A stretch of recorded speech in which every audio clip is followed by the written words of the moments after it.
Aprovechando que en este canal ya se dispone de una idea general sobre qué es el aprendizaje-servicio en actividad física y deporte, en qué se fundamenta o cuál sería la estructura o fases de esta presentación tiene por objetivo ofrecer una modalidad de aprendizaje-servicio desde una perspectiva de género y o su aproximación a un modelo como es el Critical Feminist Service Learning o aprendizaje-servicio crítico feminista. A partir de estas diapositivas se muestran los apartados por los que transitaremos para poder comprender y generar una aplicación práctica de este modelo.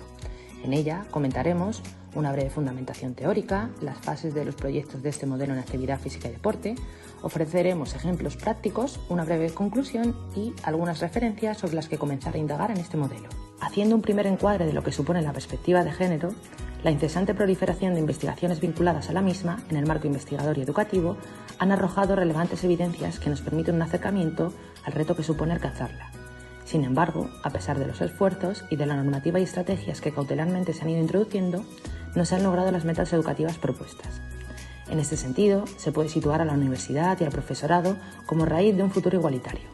El compromiso con la perspectiva de género supone examinar la realidad humana y social bajo una lente menos conservadora y con mayor rango de análisis.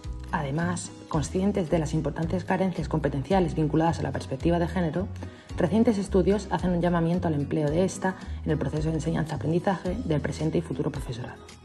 Para ello, se apuesta por la revisión de los modelos curriculares y el empleo de pedagogías feministas y transformadoras, entre otras acciones, y en este sentido se muestra el aprendizaje-servicio como un modelo pedagógico vinculado a las pedagogías feministas, siendo el aprendizaje-servicio en su modalidad crítica feminista un modelo pedagógico óptimo para el apoyo y asunción de la perspectiva de género. Sin entrar en cuestiones como su conceptualización, para su configuración o fundamentación, el aprendizaje-servicio se nutre de diversas corrientes y enfoques de enseñanza, entre los que podemos encontrar el aprendizaje experiencial, la pedagogía transformadora, la pedagogía crítica, a tiempo que diversas autorías sitúan su fundamentación tomando como referentes teorías y pedagogías feministas.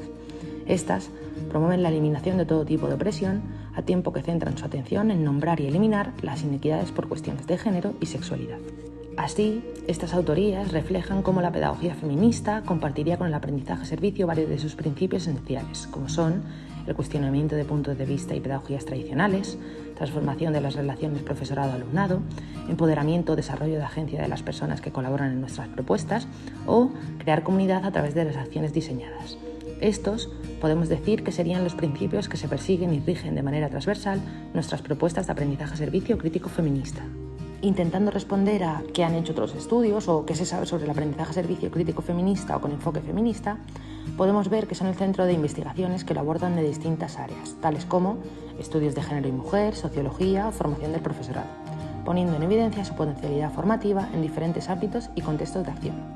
La figura que se muestra ofrece los resultados más relevantes de las investigaciones, aportando que puede contribuir con los aspectos que se ofrecen. Ahora bien, estos estudios han efectuado diversas acciones y modificado parte de los componentes del aprendizaje-servicio que nos permitiría configurar un esquema básico del modelo que se defiende.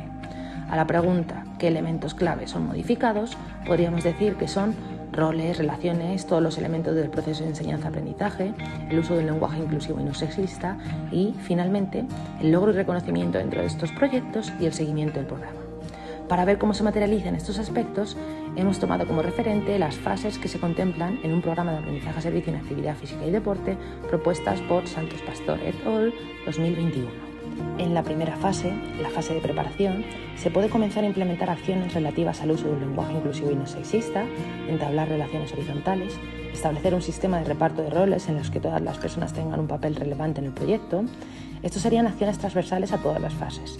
También podemos proponer estrategias de inclusión y preguntas como ¿en qué contexto me desenvuelvo?, ¿qué es y qué necesito saber sobre las personas copartícipes?, ¿existen diferencias por cuestiones de género, estatus económico, grupo etario, etcétera?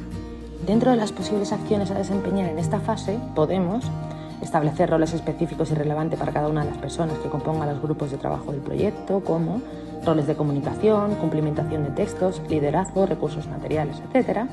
También podremos entablar y establecer estrategias para generar relaciones horizontales entre alumnado y copartícipes, profesorado y copartícipes, alumnado y profesorado.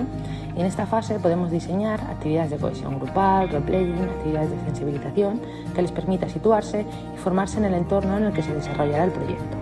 Un ejemplo práctico sería formar al alumnado con contenidos relacionados con el género e inclusión de estrategias que fomenten la igualdad y equidad a través del contenido concreto que estemos abordando mediante lectura, reuniones, debates, actividades, etc. Analizar la situación de las personas con las que colaboraremos y comenzar a aprender sobre determinadas especificidades relacionadas con estas o reflexionar sobre los prejuicios que tenemos cuando nos relacionamos con otras personas. En la fase de planificación, todos los elementos del proceso de enseñanza-aprendizaje son susceptibles de ser configurados y analizados bajo esta perspectiva. Evaluación, contenidos, uso de espacio y materiales, etc. Se escogen contenidos sin sesgos sexistas y estos nos permiten incrementar los conocimientos en materia de género. Las condiciones del comúnmente denominado servicio son diseñadas y consensuadas por ambas partes. Es decir, consensúo y colaboro con, por ejemplo, la asociación con la que voy a participar. No se impone, se propone. A modo de ejemplo, en nuestro proceso reflexivo, para configurar las acciones de esta fase, se proponen preguntas como: ¿cómo son las relaciones del proyecto? ¿Cómo nos unen nuestras diferencias? ¿Pueden nuestras historias de vida hacer que nos identifiquemos con algunos aspectos de la vida de las personas con las que nos relacionamos? Es decir, ceñirnos a criterios basados en la visibilización de todas las personas que se incluyen en nuestro contexto. Estas preguntas nos ayudarían a configurar las acciones o tareas que en la fase siguiente se desarrollarán.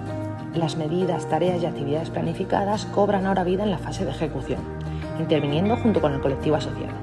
Las tareas o actividades sirven también para empoderar o dar voz a aquellas personas infrarrepresentadas. Se atiende a sus características y se proponen medidas con respecto a los espacios en los que la práctica tiene lugar. La relación con las personas asociadas al proyecto es en igualdad de condiciones. El alumnado o profesorado no ha de representar una figura paternalista ni de superioridad. Se trata de colaborar para aprender y transformar de manera conjunta. No se trata de un proyecto caritativo o asistencial.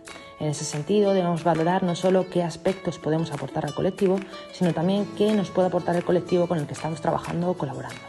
Por ejemplo, antes o después de una sesión, se puede establecer asambleas en las que se pregunte sobre sus conocimientos e incluso que el colectivo proponga actividades para desarrollar en la siguiente sesión de encuentro.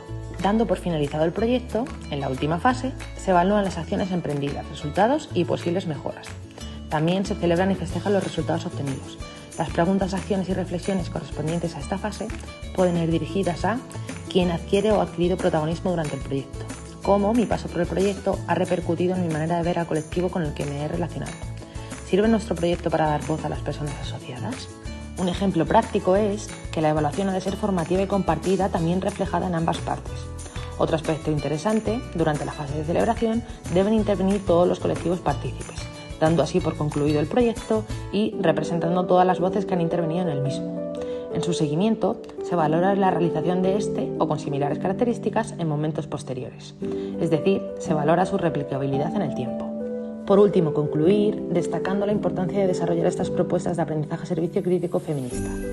Os dejamos un breve resumen de lo que os hemos ido expresando durante la presentación y además resaltar que este enfoque incluye que no solo se propongan estas medidas cuando estemos realizando nuestra práctica docente, sino que nuestros enfoques investigadores sean más humanos, amables y conscientes de la perspectiva de género, siempre con la intención de avanzar en el marco educativo investigador a favor de la justicia social, empleando un enfoque crítico feminista. Os agradecemos enormemente la visualización de este vídeo y os dejamos algunas referencias relevantes que apoyarían los aspectos que hemos ido desgranando durante la presentación.